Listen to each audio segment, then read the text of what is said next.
Mga kabulaklak, yan po. Isa po sa simbahan dito sa Silang, sa Pulong Saging ay fiesta po. Kaya inayusan ko po yung kanilang simbahan, ang kanilang chapel.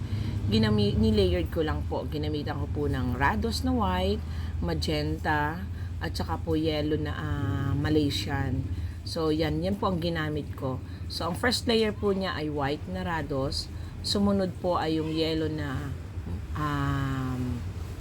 Malaysian, sumunod po yung magenta.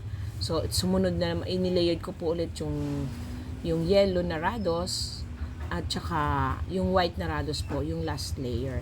So, yun po yung ginawa ko po dyan sa altar. So, medyo mahaba po yan, almost 2 meters po ang ginawa ko dyan. At ginamitan ko po ng dahon na fishtail. So, yun po yung sa may altar din nila, inayusan ko din po. Ganong kulay po, hindi po nagkakalayo. Kasi ang gusto po nilang kulay lang ay 3 colors lang.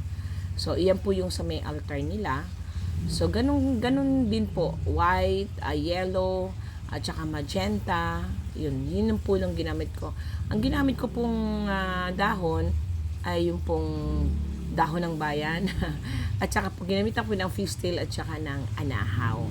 So, yan po yung para po sa kanilang kaarawan sa fiesta po ng Pulong Saging dito sa Silang, Cavite.